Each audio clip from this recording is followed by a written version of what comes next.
Hey, my name is Lauren, and I'm the Story Brand Strategist coming to you from New York City. What's up?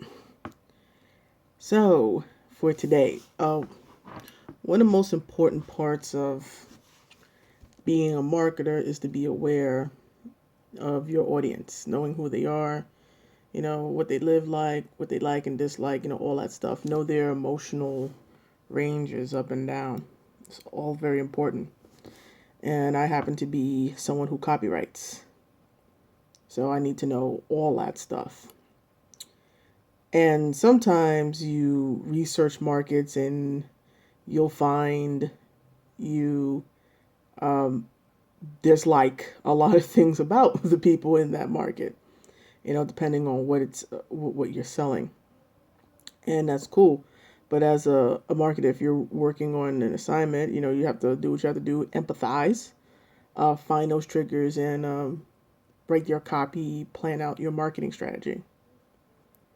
You know, However, there's some marketers, some copywriters who only deal with certain niches because they like those particular niches, or those niches make them a lot of money, and they don't venture on above, to anybody else's niche, but the two or three or so that they are involved in, and that's cool too.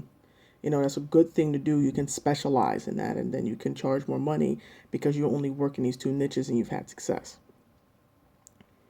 But another approach I like to use is I like looking at the news and I like reading the comments on blog posts on news from yahoo.com, because it tells you a lot about your market if you know specifically who goes to those things or who comments on certain articles. It'll tell you a lot about their mindset and what they think. And sometimes it's a lot of disturbing stuff. If you write for people who like to own guns, most local, if we're talking about America, I'll be very specific because I'm an American. I can speak for certain things in America, right? I'll be very specific because certain people who don't live here don't like me generalizing shit, but generalize all the time. But let's say we're dealing with conservatives, or people who like guns. Most likely, they tend to be conservative. At least those are the loudest voices in America. And then you just go, what do they listen to? They listen to Michael Savage. They listen to, who, what organizations are they a part of, and you just listen to what they talk about. And you'll find a lot of things that you just dislike about that market because you don't agree with their ideals, and you don't have to. But if you're doing an assignment, if this is your client that you've committed to, you got to do your work. You got to do your due diligence. You may discover that, hey, you know what? I'll write this time, but I really don't particularly care for some things I'm finding in my market for whatever reason. And that's cool too.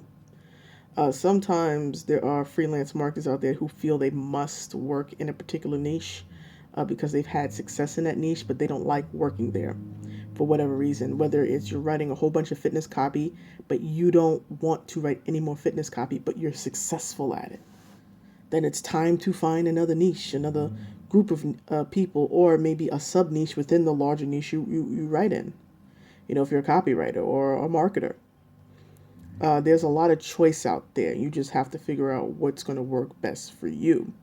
Because at the end of the day, you're the one who has to read that stuff, research it, plan it out, spend a lot of time writing and spend a lot of time planning it out, and creating your Facebook ads using Facebook, or creating the web design, whatever it is you do, your specialty in marketing. And if you're working in a niche that morally morally goes against everything you believe in, then you need to find another niche if you can't sleep on that. All right. So that's my advice to all those out there marketers or copywriters who are feeling not so excited about the niches they are currently working in. All right. Let me know how it goes. Do you agree that you should find another niche, or do you think you should stick where the money is because you've already done the hard work and it's a cash cow for you?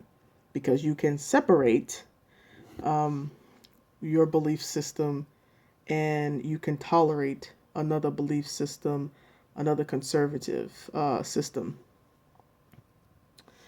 And oh, that goes to show, like, well, the majority of of online copywriters, freelance marketers that I see happen to be white, and so certain things just wouldn't apply to them. But if you're a woman copywriter, so to speak, and you're writing in a male-dominated market like the pickup market, you may not like it. Let's say but if that's the market you seem to make a lot of money in, do you make that choice to find another market and go through the learning process again? Or do you stick to the market that makes you the money? Can you separate the two?